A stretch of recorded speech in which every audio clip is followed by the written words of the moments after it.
Salut à tous. Alors aujourd'hui, petit exercice avec les lamas du monter en bétaillère.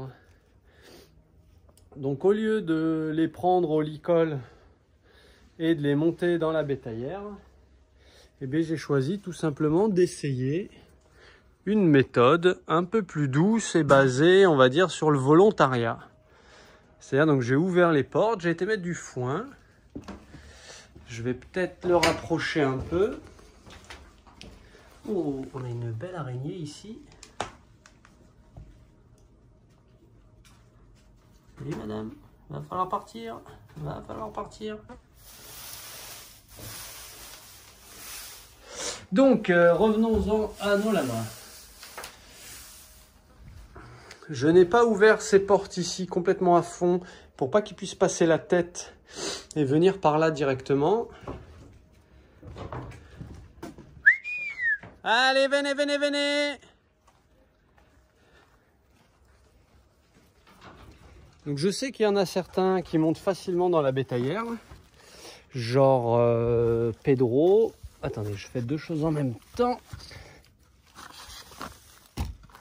Hop, alors, on a, eh oui, allez, on a Chakan là, le noir, qui monte très bien en bétaillère. On a Pedro là-bas, à côté de la bétaillère, qui monte aussi très bien. Quand je dis qu'il monte, c'est que je l'ai fait une fois, quoi, pour les ramener ici. Pour ceux qui ont suivi les vidéos, donc hier, quand j'ai été à la plage, j'ai pris GG, et GG, il a un peu de mal, quoi. J'ai fallu le tirer. Heureusement que mon fils était là pour le pousser gentiment derrière. Parce que bon, à 4 ans et demi, il a pas, hein, il va pas, c'est pas un rugbyman, quoi. Et puis, c'est pas le but. Donc là, l'idée, voilà, c'est de les laisser découvrir. Là, ils sentent très bien qu'il y a du foin. Ils se demandent comment par où passer.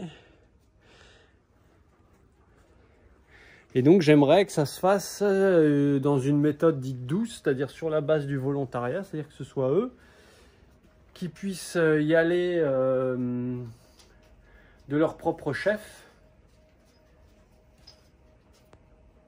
Et après, de pouvoir les travailler après à la longe, au licol, de manière beaucoup plus douce, quoi. Donc là, on va voir qui va y aller en premier. Donc là, ils m'attendent, vous voyez, hein, ils sont tous là. Parce que d'habitude, le foin, c'est ici, dans cet espace. Depuis quelques jours, je les initie aussi, je les forme à venir dans cet espace, à fermer là, ici. Et une fois qu'ils sont dedans, donc déjà dans un premier temps, je les parque dans le petit corral. Je ferme le grillage ici, le portail là. Après, je les fais rentrer donc sous l'abri. Et une fois sous l'abri, je ferme. Et après, je leur donne du foin. Donc ça, c'est la méthode que je fais depuis ces derniers jours.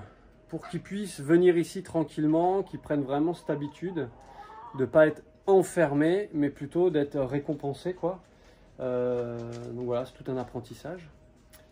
Et là, donc, on passe au niveau supérieur, c'est-à-dire monter dans la bétaillère.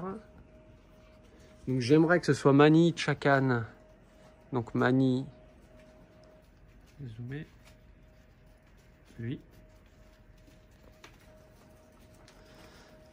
Voilà, Chakan.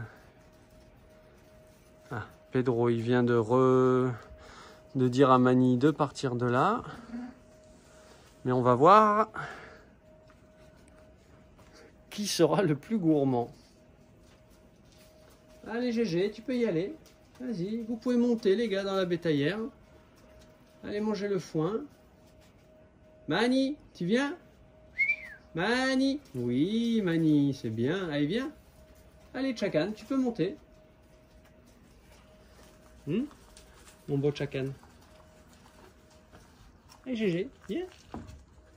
Allez les gars, venez, venez, Mani. Ah, petite araignée. Hop, hop là. Je vais te prendre, hop, et te balancer. Raté. Hop là, voilà, éjection par la fenêtre. Allez, Django, file de là. Voilà, très bien. Allez, Chacobo, allez, Chouko. Mani, viens. Allez, Chakan, monte. Tu peux y aller. Alors, on va changer aussi de stratégie. Je vais leur en mettre un petit peu juste devant. Parce que l'idée, c'est qu'ils puissent en fait mettre leurs pattes déjà sur la rampe. Django, file de là. Voilà. Et je vais aller ouvrir sur le côté.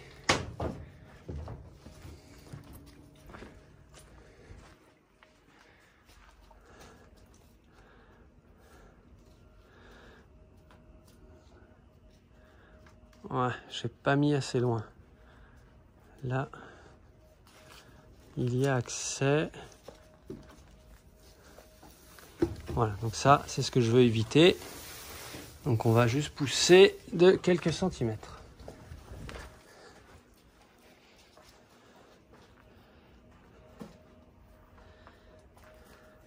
Allez, Chouko, tu peux monter.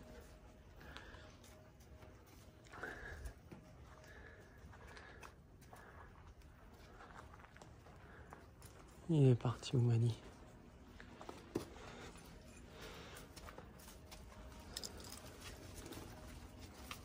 Je vais aussi ouvrir ce côté-là.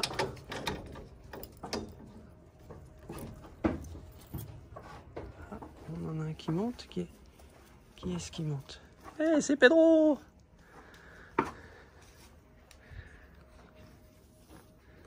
Donc quand j'ai été ramener les 6 de Toulouse, donc pour ceux qui n'ont pas tous suivi, Mani et Chakan viennent d'un super élevage en Alsace. Donc c'est pour ça qu'eux, ils sont bien éduqués, ils sont éduqués à monter dans le camion. Et les 6 autres, donc tous ceux qui sont là, donc il y en a 8. Donc Mani et Chakan viennent d'un élevage, les 6 autres viennent d'une dame, quoi, qui elle les a achetés. Et donc eux n'ont pas du tout le même niveau d'éducation. Et la montée dans la bétaillère, ça a pris 1h30 avec un autre fermier en mode rugbyman à vraiment, bah là pour le coup, les forcer à monter dans la bétaillère. Sauf Pedro. Pedro, lui, il y a été comme une fleur. Regardez, regardez. Il a une grande confiance en lui. Et lui, voilà, monter dans la bétaillère, c'est pas un souci. Donc là, on voit que lui, il n'est pas dedans. Donc moi, j'aurais bien aimé que lui aille au fond. Et que les autres puissent au moins mettre les pattes.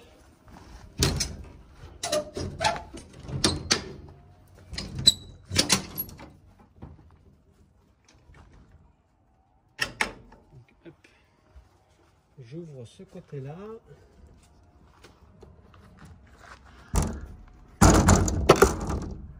Hop, sécurité enfant.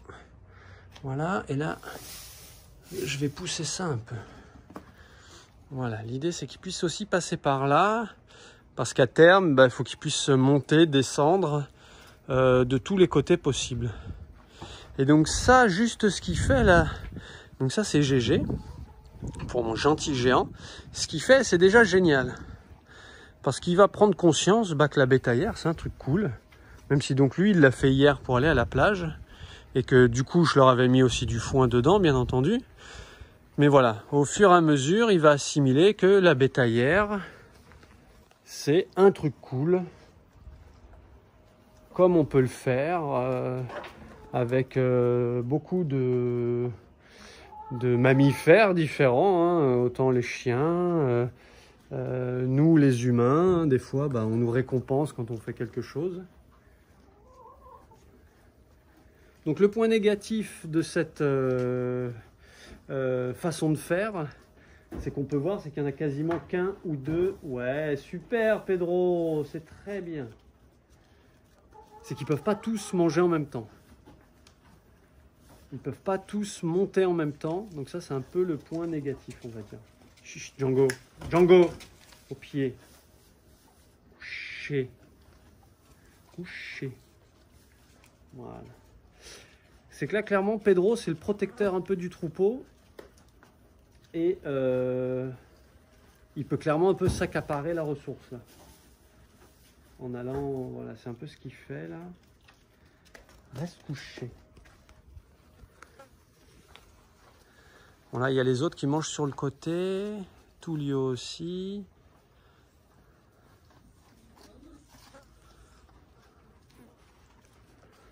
Alors là, en voyant ça, on pourra clairement se dire, bah, c'est un échec quoi. Il y en a qu'un qui est monté dedans et pas les autres. Pas du tout. Pour moi, c'est une réussite. Alors, c'est pas la grande réussite, genre, ouais, ils sont tous montés, chacun leur tour, manger dedans. Non, ça viendra petit à petit. Là, c'est déjà de leur faire prendre conscience que la bétaillère, ça leur veut pas de mal. Ils voient Pedro dedans tranquille. Et donc ça, je vais le faire tous les jours. Parce que c'est hyper important, en fait, d'avoir des lamas éduqués à monter dans le camion. Ne serait-ce que si on doit aller chez le vétérinaire, s'il faut se battre avec le lama pendant 1 heure ou que le lama il va pas bien, on lui rajoute du stress. Ici on est sur des zones incendies, hein. Le sud de la France, l'Hérault, c'est parfois compliqué. Imaginez qu'en plein été il y a un feu, il faut déplacer les animaux rapidement. Si pareil on met 1h30 à les monter dans la bétaillère, ça le fait pas quoi. Donc voilà, pour toutes ces raisons, et puis si voilà, on doit justement, je sais pas, aller faire un événement type mariage, anniversaire, choses comme ça, aller dans un salon, je ne sais quoi d'autre, il faut que les lamas soient éduqués. Oh, il est descendu, je crois que, j'ai pas bien vu, du coup je tournais le dos, vous avez peut-être mieux vu que moi, je crois que Pedro est descendu par la porte latérale. Alors là, on voit que ça crache, ça tire en l'air. Donc là, c'est de la protection de ressources, mais ce n'est pas très grave. Vous avez vu, ils ont craché en l'air. Ils ne sont pas crachés dessus. Et même s'ils se crachaient dessus, c'est pas grave. Ouais, Pedro, magnifique. La magnifique. Donc voilà, ça c'est super. Pedro, il a une grande confiance en lui. Il a voilà cette belle qualité-là. Là, on voit que Tullio hésite à mettre son pied dessus. Enfin, sa patte. Django, au pied. Mais ça, pareil, c'est un apprentissage. Il a déjà tenté de mettre la patte dessus. Donc ça, c'est génial. C'est super, Tullio. Donc comme il a la tête dans la bétaillère, il voit pas bien ses pattes. Donc il sait pas trop où se situer. Mais c'est pas grave. C'est déjà un super pas en avant. Bon là les gars sur la porte latérale ils se crachent un peu dessus parce que ils sont tous côte à côte. Django, file de là. Voilà, au pied. Couché. Couché. Très bien.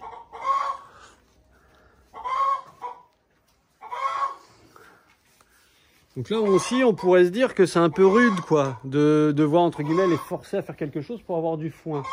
Mais là ce qu'on peut voir tout autour, où il y a un peu de soleil. Je vais essayer de... Voilà. C'est que c'est redevenu hyper vert là. On est donc mi-septembre. Donc clairement, ils ont 3 hectares à débroussailler. Hein, donc il manque pas à manger. Et là, il y a beaucoup d'herbes. Donc ça, c'est une petite gâterie quoi. C'est un petit bonus. Hein. Même si pour leur transit, hein, clairement, c'est hyper intéressant qu'ils aient du foin. Hein, donc ce qu'on appelle de la matière sèche. Et de la matière verte. Hein, donc toutes les nouvelles pousses d'herbe. Voilà, je vous donnerai des nouvelles au fur et à mesure. Je pense que je ne vais pas refaire comme ça des vidéos tous les jours, vous aurez compris le principe. Mais j'espère que d'ici quelques semaines, parce que voilà, cet apprentissage, il va prendre du temps. C'est pour ça que j'appelle ça une manière douce, parce que ça va prendre du temps.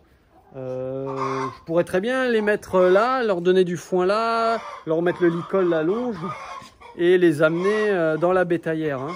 Mais je sais très bien que pour la plupart d'entre eux, ça va pas le faire. Donc je vais faire cette méthode douce pendant quelques semaines, quoi. Je vais voir ce que ça, comment ils évoluent, voilà, l'évolution des choses. Et après, je vous referai une petite vidéo pour voir la différence, quoi. Le avant-après. Donc là, on voit que Aujourd'hui, il n'y a que Pedro qui monte dedans. Il y a eu 1 ou 2 tentatives. Après, ce que je ferai aussi, si je vois que Pedro il va tout le temps et qu'il fait de la protection de ressources, c'est-à-dire qu'il ne laisse pas les autres rentrer, et ben lui, je le laisserai donc à l'extérieur du corral. Hein. Le corral, c'est cette zone ici. Il y a la zone corral et la zone sous l'abri. Donc soit je le mettrai sous l'abri ou je le mettrai à l'extérieur du corral, avec bien sûr du foin, hein, pour pas qu'il se sente... Là, si je fais ça, faut pas qu'il se sente lésé. Genre en gros, ouais, moi je suis à l'écart, j'ai pas de foin, c'est pas cool. Ça peut amener chez lui d'autant plus de protection de ressources. Parce que pour l'instant, ce que je faisais, c'est que quand je les appelais, ceux qui venaient, ils avaient du foin. Là, pour l'instant, je fais comme ça. Mais pour la bétaillère, si lui il gère, je vais récompenser voilà, cette compétence et cette confiance en lui, quoi, en lui mettant du foin et pas le laisser à l'écart. Je laisse les animaux à l'écart, c'est ceux qui viennent pas vers moi. Voilà, même s'ils ont quand même du foin, enfin de temps en temps, hein, mais voilà, il y a des fois, voilà, je mets entre guillemets des règles en place, une méthode, on va dire pédagogique et d'apprentissage, et on va voir ce que ça donne. Hein. Qui n'essaie pas ne sait pas, et donc l'idée c'est d'essayer différentes choses, différentes méthodes, et le plus possible dans la douceur et le respect de l'animal. Voilà. Vous devez certainement entendre les petites poulettes qui caquettent. Là, ici, on a Azur. Là, on a la poule naine. On a une poule blanche. Et donc, visiblement, elles ont dû aller pondre. Allez, je vous dis à bientôt pour de nouvelles vidéos, de nouvelles aventures. Des bisous. Ciao.